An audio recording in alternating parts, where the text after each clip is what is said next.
And welcome back. This is another installment of LordOfLips on the Know It Alls page.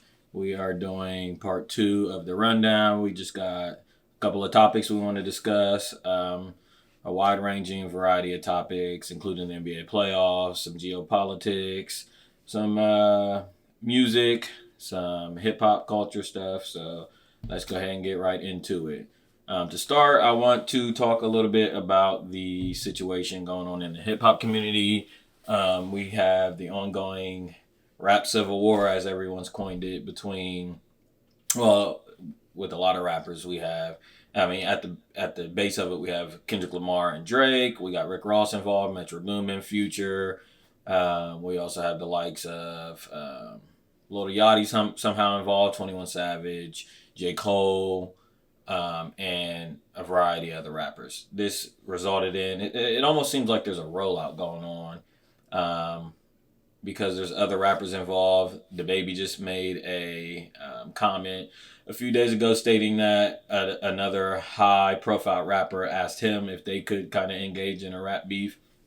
He said it was a lyricist too, a lyrical rapper. So it seems like there's a concentrated effort going on in music to kind of stir the pot with that. So it kind of makes me side eye a lot of the Drake and Kendrick Lamar situation. Although I do know that there's real issues between both camps involved with that. And I do want to say, just to kind of throw this out there, that we must remember that a few years ago, hip hop was the number one genre in the world, and it just kind of lost that steam in the last couple years, as a lot of our favorite rappers kind of took some hiatuses, and other genres continued to flourish.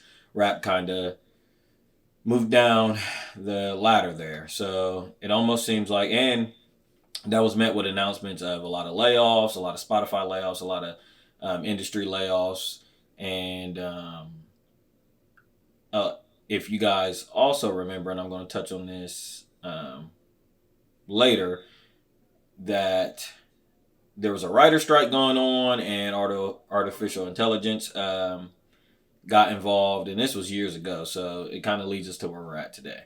I say all that to say, Drake released another record last week called Tailor Made. We touched on this a little bit in our last episode. In that he had Tupac Shakur and Snoop Dogg's but voiceover. It was an AI assisted track. I believe Drake wrote these verses from the perspective of these two artists, talking to Kendrick Lamar and telling them that the West Coast needs you, where you at, come outside, those kind of sentiments. Um, this was prompted with a warning issue to Drake from the estate of Tupac Shakur to take the record down. That began a lot of conversation within the hip hop community, podcasters, media members alike, talking about the likes of AI and what direction we're heading in.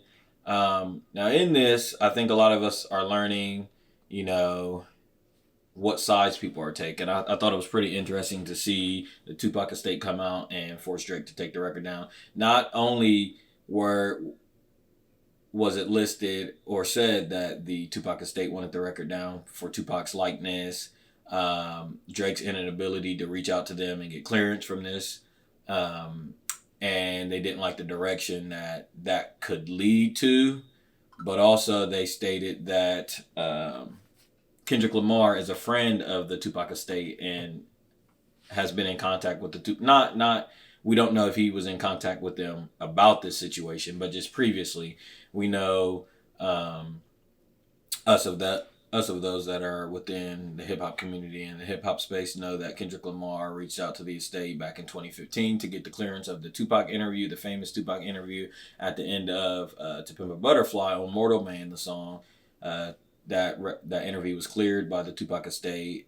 Kendrick Lamar has had contact with Tupac's mom, who is now passed on, and I believe the person in control of the Tupac estate is Tom Wiley. He's the executive director of the Tupac estate right now, and this person was someone that was in charge of the Afeni Shakur estate. Afeni had control of Tupac's estate prior, and as she passed, so then now Tom Wiley is in control of it. If you guys remember last year, a couple years ago, Tupac's sister, um, Tupac's sister had a problem with what was going on with the estate. So she filed some claims that they were embezzling a lot of money, and but previously that Tom Wiley and Afeni had good relationships as far as controlling her estate and controlling some of the Tupac's estate. That estate is worth like $40 million, and he passed a lot of that stuff on to his mother. So with her being deceased now, it's in the hands of people that might be a little bit outside of our culture. So I just wanted to highlight that a little bit. Um, so I just think it's something to keep an eye on. Again, what was reported is that the estate was not happy with the direction that could lead to. Also, the lack of contact between Drake and the estate, getting the approval and the clearance. And then also what was reported was that the estate did not believe, for Tupac's likeness, they did not want to be a part of the beef that was going on, especially siding with or against Kendrick Lamar, who has been a friend to the estate. So I just wanted to touch on that a little bit. With that, I kind of mentioned it earlier. We remember a few years ago there was an AI robot that they were trying to roll out. The industry was trying to roll out, and we're just getting into dangerous territory with this. I cannot remember the robot's name. I want to look it up here to kind of see what the robot's name was. But if you guys remember, it was like this. It had this image. It was a AI, artificial intelligence robot that was supposed to be making music and stuff. This robot. Oh, come on. What was the name? What was the name here? Oh, I got it here. Let's see. FN Mecca, I believe was the name. FN Mecca, and it had like green dreadlocks, tattoos all on its face and everywhere. And they gave it characterization, and they were trying to roll this thing out. It eventually there was a lot of backlash that it faced, and the labels faced for rolling this out. A lot of people thought it was crazy. And that we were heading in the wrong direction, especially during this time in hip hop where you got to understand that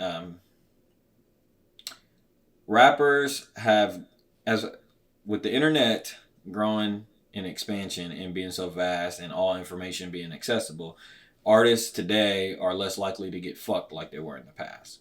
Artists have caught on to the game of the music industry and the entertainment industry, and they've moved accordingly. That's why you got so many artists taking such long gaps in between projects now, and also less deals being had. We don't see superstars the same way we used to see them in the past, because I believe a lot of artists aren't taking so much of that money up front anymore, and they're continuing to control or own their own publishing and stuff like that because of the information being so available.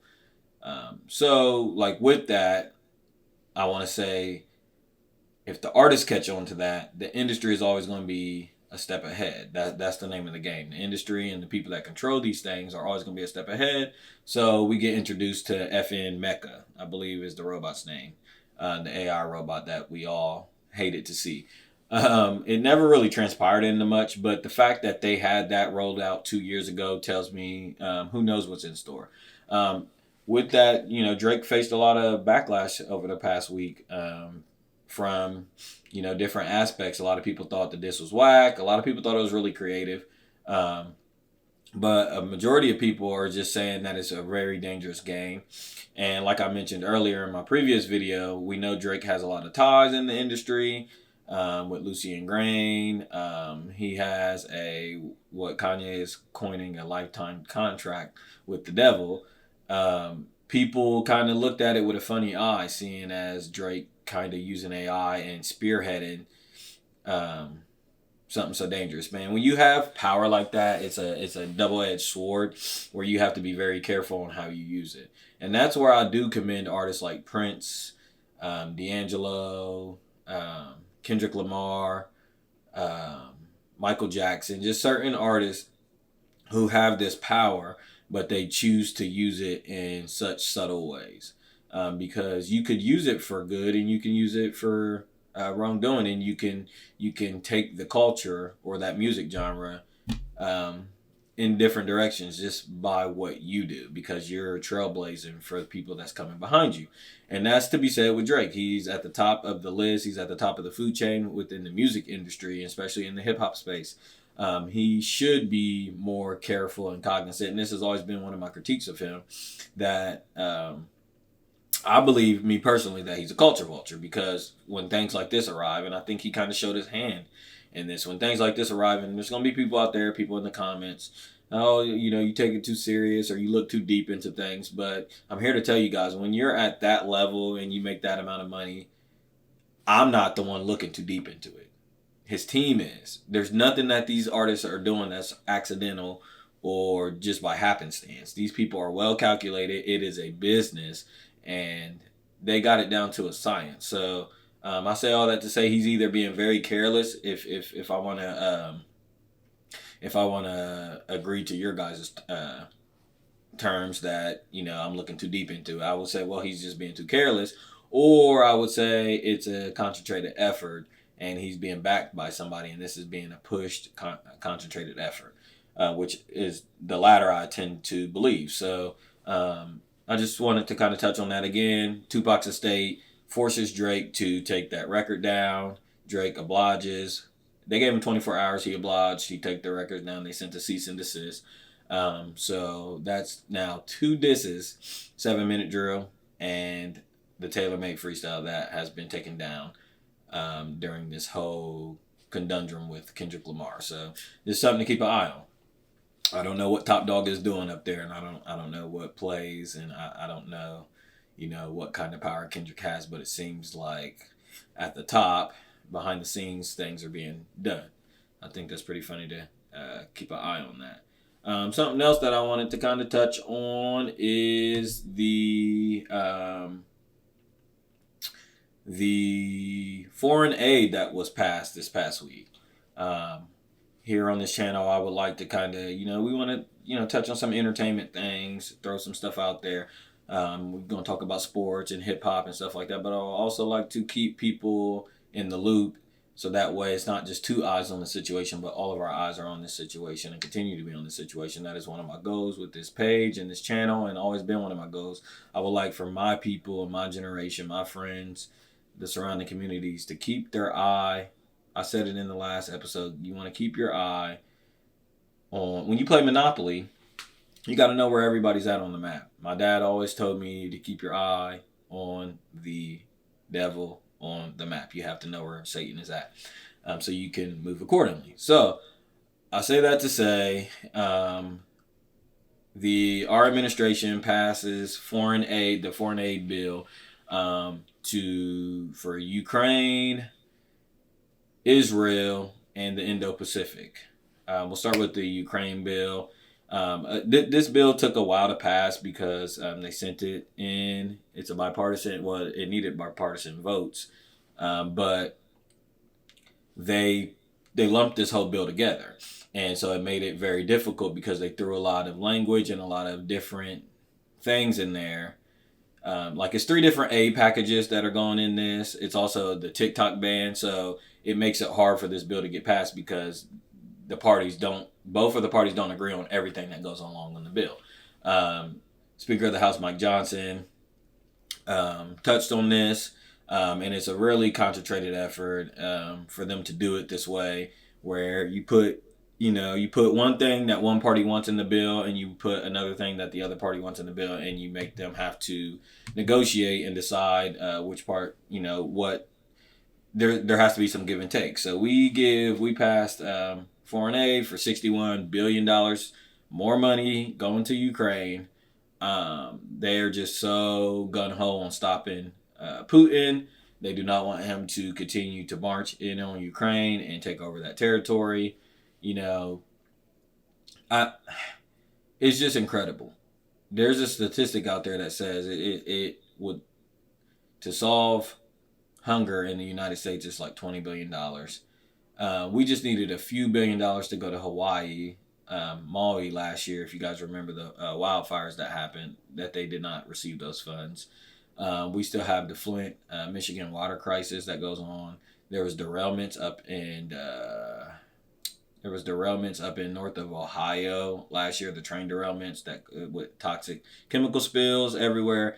And so I just say that to say, man, we are so quick to pass foreign aid to different countries and stock weapons and different things like that. But when it comes to also, I forgot to mention the southern border crisis that's going on down in Eagle Pass, Texas, and now it's heading out west in Arizona and California and states like that.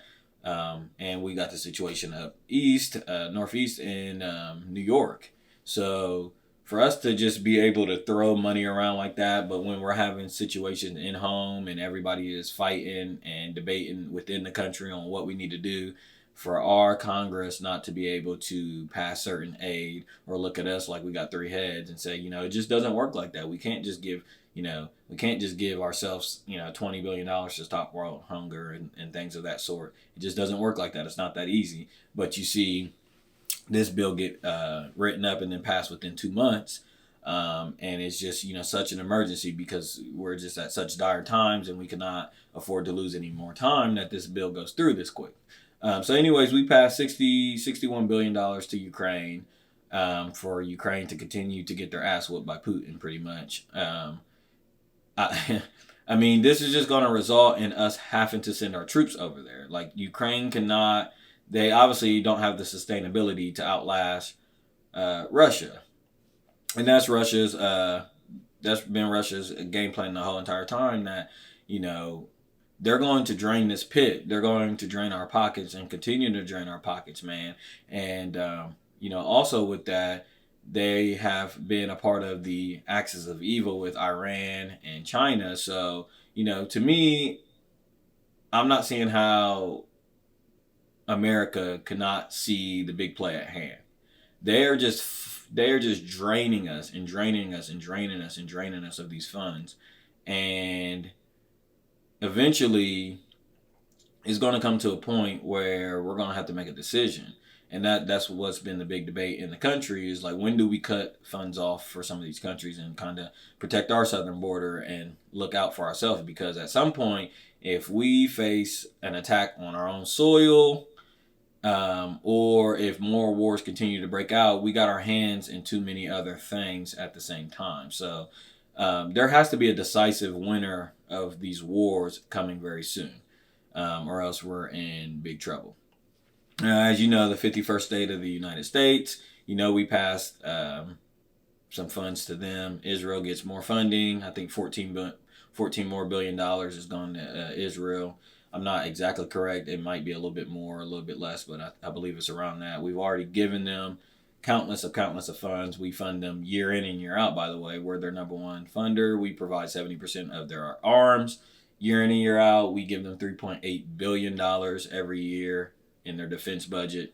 So we pass more aid for them as they continue to march in on Rafah and continue to bomb the Palestinians.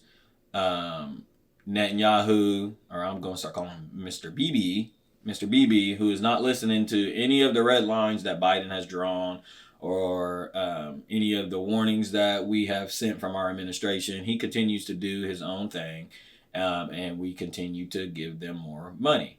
I mentioned it before that Biden is serving two masters because on one hand, he is funding this war with our tax dollars, and on the other hand, in the country is a lot of protests going on at college campuses, including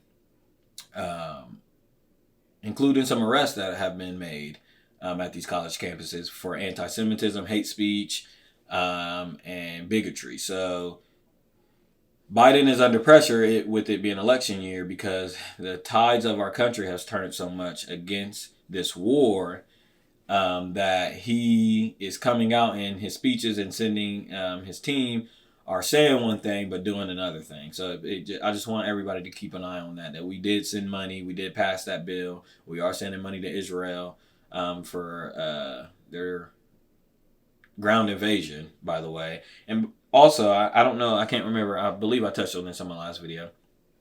when the Iran strike happened back on April 13th, after that, secretly, Biden told the Netanyahu administration that if they did not do a ground invasion on Rafah, or no, if they did not retaliate so decisively to Iran, because he wanted to avoid that, if they just did something very subtle to Iran, he would allow, which was his previous red line, Rafah, he would allow, or he would co-sign Netanyahu and them marching in on Rafah, the ground invasion. So it's just crazy double talk that Biden is doing. And, you know, this guy can ask for pudding for breakfast and we could feed him chicken and he wouldn't know. That's just what it comes down to. I mean, he famously mumbles and stutters over his words. I mean, this guy don't know his ass from apple butter. He says one thing and does another. So I just want everybody to be made aware of that and keep an eye on that. I mentioned the college campus situation going on. They're looking at calling the Garden to the National Guard to some of these campuses that are going on across the country, famously at the Ivy League schools, because the campuses have been surrounded by protests going on.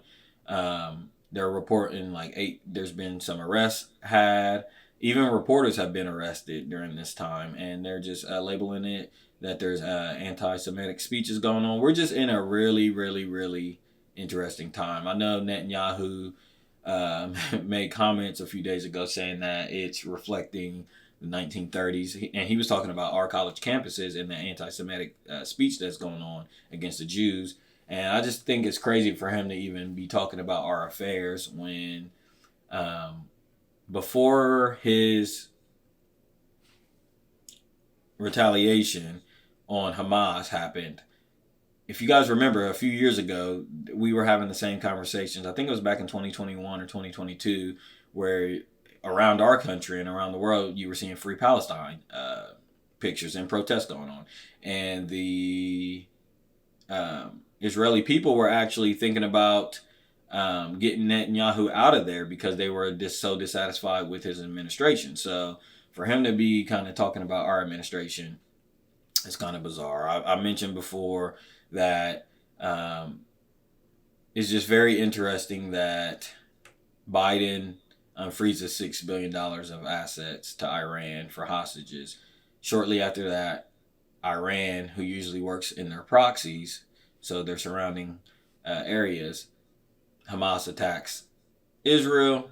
Israel retaliates on Palestine and the Gaza Strip, and that's where we are. It almost seems like a concerted effort by Netanyahu, kind of like with 9/11, where if you, I won't say stage, because I definitely don't believe any of this is staged, but if you have these operations, and I can't remember what the exact term is, but you can have these operations where you're trying to win the narrative and you're trying to change everybody's ideology so that way when you invade something and commit mass genocide, it's looked at a certain way. So if you're Netanyahu, your people want you ousted, but you are working with Hamas, and Hamas comes in, does what they do, you retaliate, it's supported by the UN. It's supported, it's looked at as defense, it's looked at as retaliation. But really, in all actuality, you are continuing to march on land and territory that you wanted the whole time, which is the rest of that Gaza Strip. So that's what I kind of see going on here in the midst of all this. Switching gears, I don't know how we go from such a dreadful topic to a more lighthearted topic, but we got the NBA playoffs going on. And as of last night, the Timberwolves go up 3-0 against the Phoenix Suns. The Indiana Pacers take a 2-1 lead against the Milwaukee Bucks. And the Dallas Mavericks take a 2-1 lead against the Los Angeles Clippers. Let's start with the Clippers and the Mavericks. That series is hotly contested so far. We have the injuries of Kawhi Leonard, go figure. He's still nursing a knee injury. His knee has inflamed. He says he should be good for Game 4. and he's going to try to fight through it. He's just very frustrated that it continues to happen around this time of year. I would say, well, you must need to look into that. And your training, something's going on with Kawhi. And I believe if it continues to happen, he needs to retire or give some money. I'm joking when I say this. I know he's not retiring, and I know he's not going to give no money back. I don't want any of my people giving any money back to nobody. But I think it's a joke. I think it's a joke that it continues to happen in the postseason year in and year out. And at some point, the Clippers or whoever has Kawhi has to move on from him being the number one option. I believe he needs to be a number 2 or number 3 option from this point on. He's really talented, really great when he plays, but the inability to be available for your team is the number one thing right there. You cannot lead a team from the bench. So I think he finished the game. He played 24 minutes last game. He was played very gingerly. Paul George was in foul trouble again. He played pretty inconsistent as he does. He's like the shooting guard version of Anthony Davis. When Paul George is on, he is on, and he's really, really good. And you watch him play, and you go, "This guy's really good." But he's very inconsistent. Russell Westbrook finished the game with like 1 point. He got ejected after having a flagrant foul and then getting to a few scuffles again. He just got tired, and I think it worked in the Dallas Mavericks' benefit where Luka did a good job because they sick. And I say sick because Russell Westbrook plays like a pit bull. They sick Russell Westbrook on Luka Doncic, which I like that idea because you just got to get somebody that's very physical with Luka and energetic and can, have the strength to deal with Luka. But Luka did a good job at baiting Russell Westbrook all game long.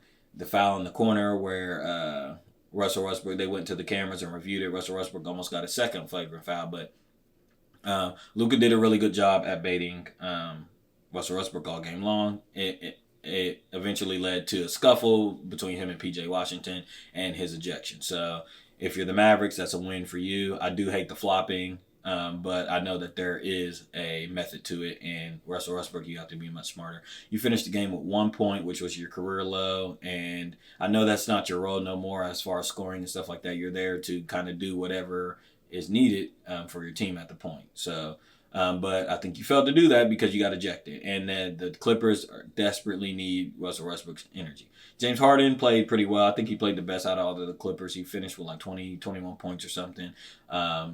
But just ultimately, like I said, the Mavericks were too much. They won the mental edge last night, and I think that led to them winning the game and having a 2-1 series lead. And right now they're in control of the series.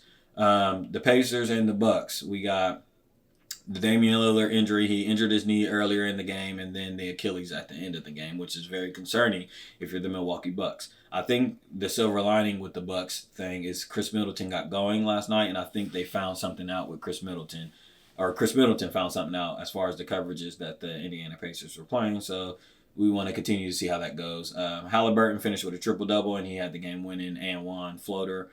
Along with the free throw. So I think if you're the Bucks, you have to make Halliburton a scorer all series long.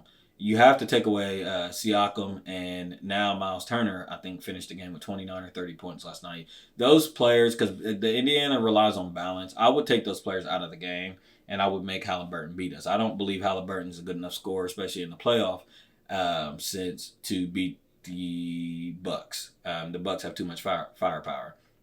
Doc Rivers, you got to step it up. You really have to step it up, man. You're down 2-1. It'd be really neat for you to come back in this series and win the next 3 games. Damian Lillard, the injury is very concerning. It's an Achilles injury. He has a history of this, so it's very concerning, something to look out for. They're saying Giannis is still not ready to go, and they're not going to rush him back. So they're going to need some epic performances from Middleton and Bobby Portis.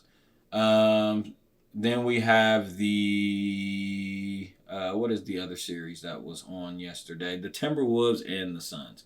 I've had it up to here, and I'm going to do a full series once this series is over, which I think will be over soon. I'm going to do a full breakdown about some of my beefs with KD and his led teams, because at some point we have to call a duck, a spade a spade. They're down 3-0 to I won't say a less talented team, because the Timberwolves are very talented and they have a good roster.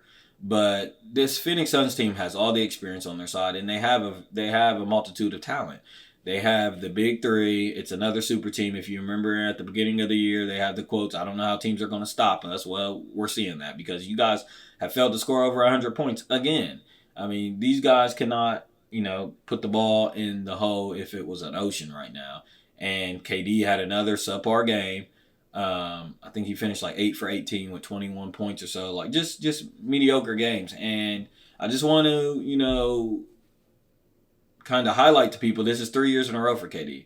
Back in 2022, he faces the Boston Celtics. He has James Harden. He has Kyrie Irving. It's the mighty Nets super team, and they get swept in the first round. Then fast forward to last year, I believe the Nuggets take them out in 5 or 6 games. They make easy work of them in the first round, and then now that leads to,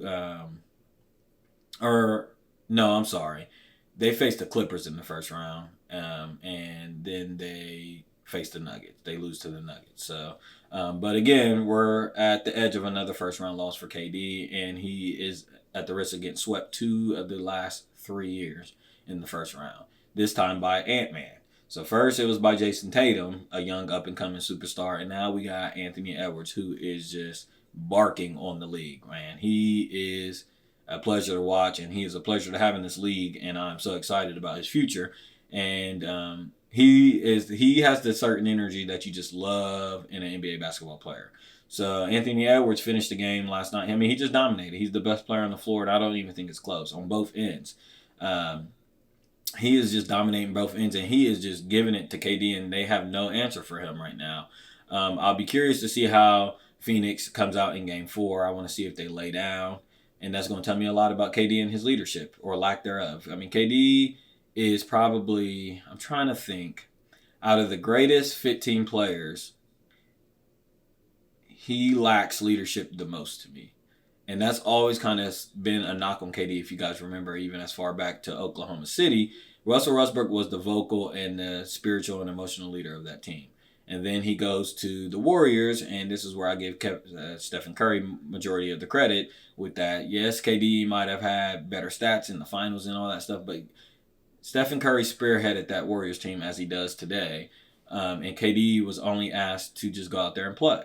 I think he was spoiled with that. He got a taste of that, and he really liked it because he used to attempt to be a better leader in OKC. I just think he lacked it. But after the Warriors situation, I think he kind of got a sense that, okay, you got to have a good coach in place, which they did in Steve Kerr. And then you have to have an emotional, he had Draymond Green, Stephen Curry, and even Klay Thompson at times to rely on. And then he goes to Brooklyn to create his own thing. And I remember their famous comments of having Steve Nash. They said it don't even matter what coach we have. Kyrie, KD, and James Harden, they didn't even need a coach because they would be able to handle it their own. And now here we are years later, and KD still hasn't been able to get any job done in the playoffs. His leadership is very questionable. His skill set is very great, but I think another thing to look at is that the NBA has been allowing a little bit more physicality in this playoffs. I think Adam Silver has heard everybody's groans and complaints, and he is allowing the referees to kind of take a step back and letting the guys figure it out themselves. That's my big takeaway from round one of the NBA playoffs. And if that's the direction the NBA is going in, I think it's good, and I'm glad that we forced Adam Silver's hand in that. But I say all that to say, KD struggles in that aspect. I've been telling people for years that I am old enough to remember series against the Memphis Grizzlies with Tony Allen and that slow grind Memphis Grizzlies team that they had with Marc Gasol, Zach Randolph, Rudy Gay, Tony Allen, Mike Conley. Them boys used to put it on the Thunder. They used to have real close 7-game contested series. Triple overtime games, all types of crazy stuff. But I know that Tony Allen used to give KD a lot of fits because he was allowed to get up in him and get physical. And that's what I'm seeing so far in this round, that KD is just not able to match the physicality that the Timberwolves is coming with, led by Anthony Edwards. I'm going to make a prediction. In closing, I want to make a prediction on all these series. So with the Milwaukee Bucks and the Pacers, I think Milwaukee gets them out in 7 games. I think their experience gets it done in Game 7, especially at home in Milwaukee. I see this series going 7 games, and I see Milwaukee getting it done in the 7th game. Then with the Dallas Mavericks and the Clippers, man, I think it's a blow for either team. I talked to my buddy yesterday about how neither of these teams really can afford a first-round exit. However, I feel like with the Kawhi thing and the Mavericks having the mental edge right now, I'm going to go Mavericks in 6. And then I have the Phoenix Suns laying down in Game 4. I just don't think that they're mentally there, emotionally there. I don't see it, especially being down 3-0 and being led by a person like KD. I don't see them having enough pride to come out and win Game 4. Ultimately, that's the rundown that I got for you guys today. Please like and subscribe. Leave a comment in the comment section. Please leave suggestions on what you guys would like me to cover. This is Lord of Lips, and I am out. See you guys next time.